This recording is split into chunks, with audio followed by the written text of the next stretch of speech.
Ataca el Palomo, vámonos Palomo, vámonos. Ataca el Palomo, la pelota corre al borde del área, bendito el Palomo va a hacer gol. ¡Golazo!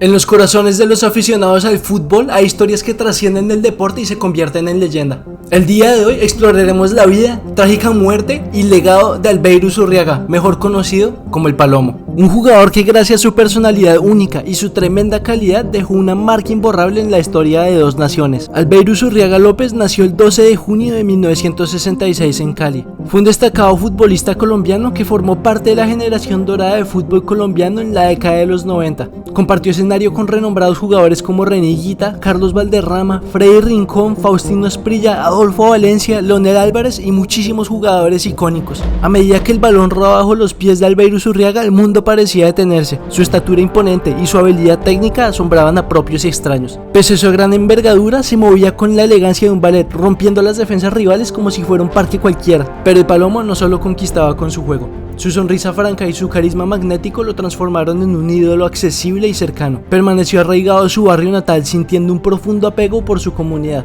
Siempre se resistió a alejarse, experimentando una conexión visceral con su hogar. En América lo intentaron, me mandaron a vivir por la 66, por la Guadalupe, pero creo que uno, llevando muchos años donde uno ha vivido y tiene su gallina, sus amigos y su ambiente, creo que es muy difícil dejar eso de un momento a otro y no, volví de nuevo a mi casa. Su generosidad era notable.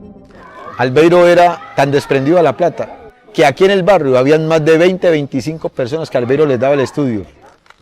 La anticipación de su llegada al campo de entrenamientos anunciaba con la potente música que emanaba de los altavoces de su lujosa camioneta, cuyos ritmos se percibían a varias cuadras de distancia. La escena se completaba con un par de motos a su lado y jóvenes fans aferrados al vehículo, creando un ambiente que era una muestra de su espíritu vibrante y su carácter inconfundible. En una tarde fue seleccionado como la figura destacada en uno de sus primeros partidos como profesional. El premio en juego era un canje de ropa en una reconocida tienda de moda en Cali. Sin tener dinero ni siquiera para un bus, Albeiro decidió caminar hacia el lugar. Al llegar, sus ojos se iluminaron al ver un hermoso traje blanco en la vitrina. Sus amigos gritaron: "¡Ahí viene el Palomo!", cuando lo vieron lucir su flamante traje sin darse cuenta de que estaban dando origen a una marca distintiva. Era una figura que trascendía la cancha, un jugador que sabía que su conexión con los fanáticos iba más allá de los goles y las victorias. Cada vez que Zurriaga saltaba al terreno de juego, no solo representaba a su equipo, sino también a los sueños y esperanzas de una nación que anhelaba un escape de los desafíos que enfrentaba.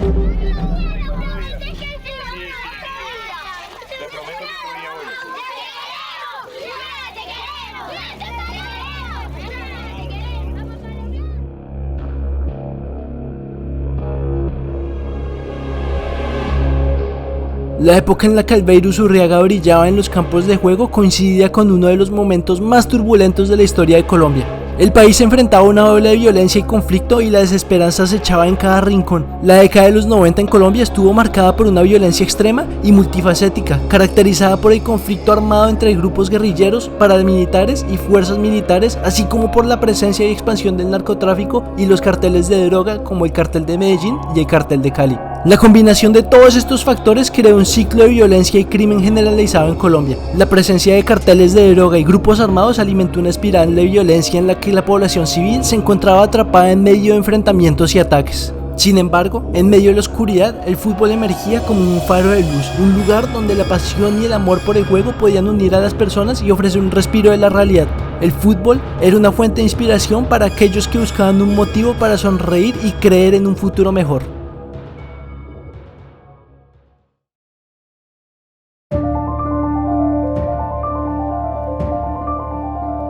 Su estilo de juego dejaba a los espectadores boquiabiertos con su agilidad y potencia. El comienzo de su carrera profesional tuvo lugar en 1986 con el América de Cali, formando parte del equipo conocido como Los Pitufos. Este grupo de jóvenes suplentes asumía el desafío del torneo colombiano mientras los titulares competían en la Copa Libertadores. Junto a notables compañeros como Anthony de Ávila, Alex Escobar y John Edison Castaño, Albeiro Zurriaga se abría paso en el fútbol profesional. Luego, bajo la dirección de Francisco Maturana en el Atlético Nacional, Uzurriaga brilló en la Copa Libertadores 1989, un hito histórico para Colombia. En un épico encuentro contra Danubio de Uruguay, el equipo colombiano venció 6-0 con Uzurriaga anotando 4 goles, dejando una huella imborrable en ese vibrante duelo. Además, desempeñó un papel crucial al marcar el gol decisivo que igualó la serie final del torneo contra Olimpia de Paraguay. La definición se resolvió en una emocionante tanda de penales, culminando con el triunfo del conjunto colombiano. Pelota para Alexis García. García cambia juego, pelota arriba, se levanta Fajardo, cabezazo, está. Uzurriaga de cabezazo, gol.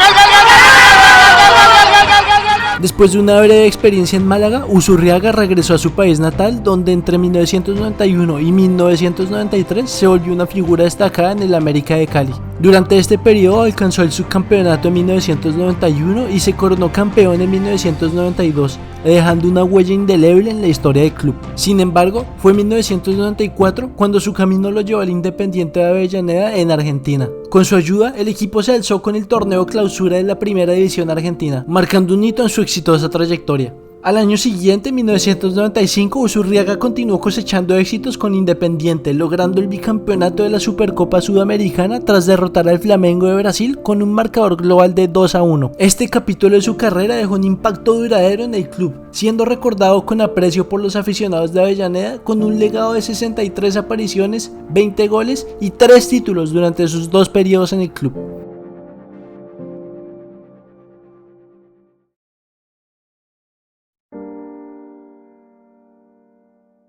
A pesar de sus habilidades futbolísticas, sus condiciones físicas y su carisma, que lo hicieron siempre ídolo de las hinchadas de los equipos donde jugó, Uzurriaga tuvo una irregular carrera deportiva debido principalmente a su díscola personalidad que lo envolvió en varios escándalos que afectaron su vida enormemente. Esta fue una de las razones por las que el director de la selección colombiana de fútbol, Francisco Maturana, solo lo convocó 15 veces en toda su carrera, y es que a pesar de que el Palomo mostró su valía al anotar el único gol del repechaje contra Israel, un logro histórico que aseguró la segunda clasificación de su país en la Copa Mundial, el entrenador Maturana sorprendentemente decidió no convocarlo para la edición de Italia 1990. Esto pasó tal vez por su personalidad, sus problemas fuera de la cancha o simplemente víctima de una Colombia que tenía jugadores de talla mundial. ¿Te dolió, profe, no haberlo llevado al mundial? No me dolió porque es que yo no regalé nada, todo se lo ganó. Pues, en ese momento lo que nosotros teníamos, habíamos estudiado los rivales y nosotros no le íbamos a ganar a Alemania por velocidad. Nosotros le íbamos a ganar a Alemania teniendo el balón. Y Albeiro era una persona que era para otro tipo de gestiones. Nosotros, ustedes vieron el partido contra Alemania. Alemania el único punto que perdió en ese mundial fue el de Colombia.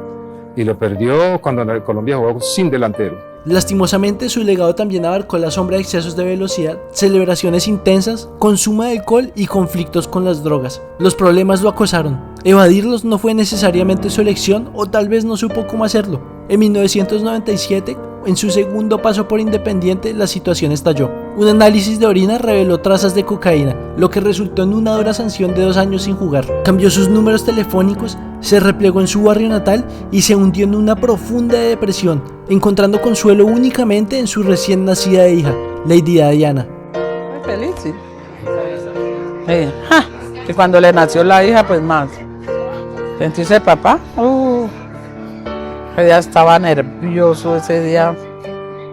¿Cómo era que todos los hermanos lo acompañamos? Eso no se hallaba, eso para allá y para acá, pero que por esto, que por lo otro, que por acá. Luego de 2 años de ausencia regresó con una apariencia renovada, cabello rubio y corto, portando la camiseta de General Paz Juniors de Córdoba en el torneo argentino A. Todos cometemos errores, nunca fui adicto, fue un problema que enfrenté, fue un impulso de probar y lamentablemente me tocó en el control antidopaje. Fue la única vez que consumí, no me sentí respaldado, pero Maradona, Canilla y el cabezón Ruggeri me brindaron apoyo. Compartió con el diario Le al comienzo del nuevo milenio. Durante estos años tumultuosos, su historial reflejó 2 condenas en Colombia, siendo arrestado por agredir a un policía y por la compra de una motocicleta robada por $3.000, ambos delitos con penas excarcelables que le evitaron la prisión. Pasó 2 años jugando en Colombia y luego destacó con el General Paz Juniors y All Boys. Experimentó una breve etapa en Sportivo Luqueño de Paraguay, sumando estadísticas a su amplia trayectoria que incluye Málaga, Necaxa, Barcelona de Guayaquil, Santos y muchos equipos más, antes de brillar una vez más en el equipo Carabobo venezolano en las etapas finales de su carrera. una vez que yo hablaba con él, yo le decía, Albeiro, salite de allá el 12 de octubre. No porque uno tenga algo contra el barrio, sino que uno ve que no le conviene eso a uno. Y él me respondió que él lo sacaban de allá, únicamente muerto salía de allá. Lastimosamente la vida de Albeiro Zurriaga tuvo un trágico giro. En la oscura noche del 11 de febrero de 2004, Albeiro Zurriaga, que en ese momento tenía 37 años, se encontraba esperando un viaje en 3 días a Japón. Este iba a ser la culminación de su carrera deportiva. Se encontraba en el barrio 12 de octubre, un barrio notorio por ser uno de los más peligrosos en Cali, un lugar que él conocía muy bien y frecuentaba. El destacado delantero se había reunido con algunos de sus amigos en un establecimiento que se dedicaba a los juegos de azar y la venta de bebidas. Allí, el Palomo solía disfrutar de partidas de cartas y a pasar las noches. En un contraste con la imagen de una estrella de rock, el jugador cafetero había descendido al nivel cotidiano, manteniendo la humildad que siempre lo caracterizó. En un momento inesperado, un joven en motocicleta apareció repentinamente portando un arma en cada mano. Al cruzarse con Uzurriaga, el joven motociclista decidió apretar el gatillo repetidamente, disparando 13 veces en total. Y fue así como la violencia que se echaba en las calles de Colombia se apoderó del hombre que había sido un faro de esperanza.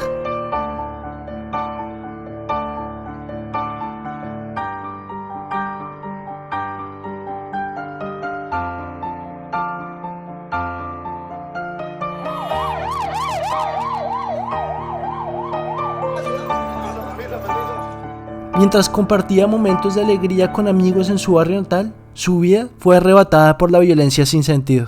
La comunidad quedó conmocionada y en duelo. Las teorías iniciales sobre las razones detrás del asesinato se multiplicaron, dejando a todos preguntándose por qué se había pagado una vida tan brillante.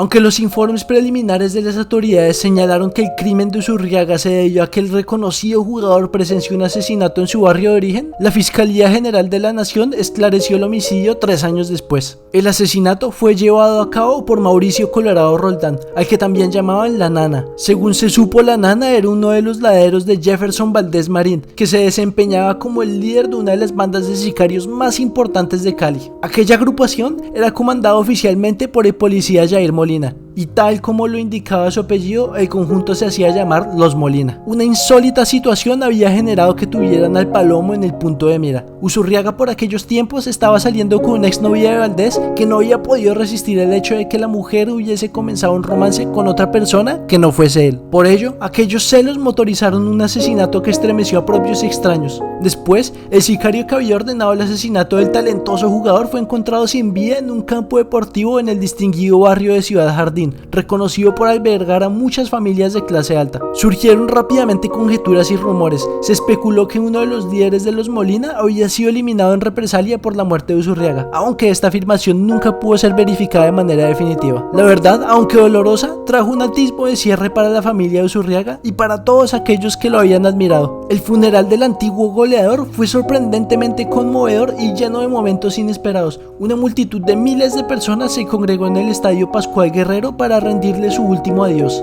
La cantidad de personas que se reunió en el campo superó todas las previsiones y esta masiva procesión fúnebre acompañó el cuerpo del futbolista hasta su última morada en el cementerio metropolitano de la ciudad. La historia de Albeiro Uzurriaga nos recuerda que detrás de cada héroe hay un ser humano con sueños, miedos y defectos. Su pasión, su tenacidad y su autenticidad resuenan en cada gol que marcó y en cada sonrisa que compartió. A través de su historia entendemos que no importa cuán grande sea el desafío que enfrentamos, lo que importa es la voluntad de seguir adelante, de mantener viva la pasión y de dejar una marca en el mundo que trascienda nuestro tiempo en esta tierra. Además, este trágico suceso es una muestra más de toda la violencia que sufrió Colombia y nos enseña como sociedad a siempre intentar ser mejores para evitar que tiempos violentos como estos vuelvan a pasar. Que en paz descanse el gran Palomo Uzurriaga. Siempre estaremos agradecidos por el gran legado que dejó en el fútbol latinoamericano.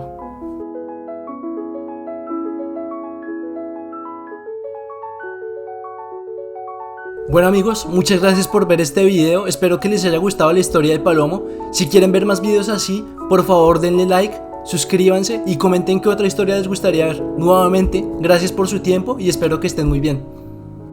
Hola amigos, espero que les haya gustado el video. gente like, comentem que o vídeo les gostará. Se queres ver mais vídeos de deportes e freestyle, por favor, suscríbete, dale click a la campanita.